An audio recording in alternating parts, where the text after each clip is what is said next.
তো আমি বলবো কিডনিতে পাথর, এই রোগটা নিয়ে যদি কথা বলি, কিডনিতে পাথর কেন হয়? আপনি যদি অত্যধিক ক্যালসিয়াম যুক্ত খাবার খান, কিডনিতে পাথর হতে পারে, যেমন ক্যালসিয়াম খেতে বাদাম। আপনি যদি পানি কম খান, কিডনিতে পাথর হবে। আপনি যদি অত্যধিক গরুর মাংস বা মাংস খান, কিডনিতে পাথর হতে পারে। বংশগত কারণে কিডনিতে পাথর হতে পারে। বিশেষ করে প্রবাসে যারা থাকে, সৌদি আরব, মিডল ইস্ট, ইরাক, হ্যাঁ, তারপরে আপনার ওমান, বাহরাইন, এই সকল দেশে যারা থাকে তাদের কিডনিতে বেশি পাথর হয়, কারণ তারা গরমে কাজ করে, অত্যধিক ঘামে, পানি কম খায়।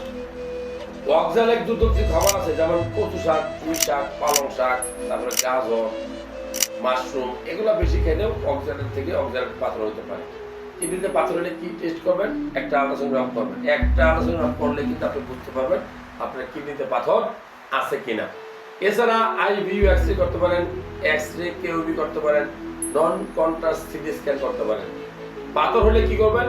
যদি পাথরের সাইজ 5 মিলির নিচে হয়, ঠিক মতো পানি খেয়ে চাপ দিয়ে প্রস্রাব করলে বেরিয়ে যায় অনেক সময়, ঠিক আছে? আমরা ওষুধ দিই। আবার পাথরের সাইজ যদি 5-এর বেশি হয়, 6-7 এরকম হয়, তাহলে আমরা অনেক সময় ওষুধ দিয়ে বের করতে হয়।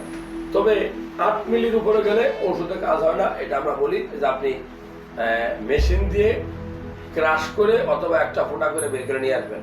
বাংলাদেশে এখন না কেটেও কিডনির পাথরের অপারেশন হয়। সো আপনার কিডনিতে পাথর হলে আতঙ্কিত না হয়ে ডাক্তারের পরামর্শ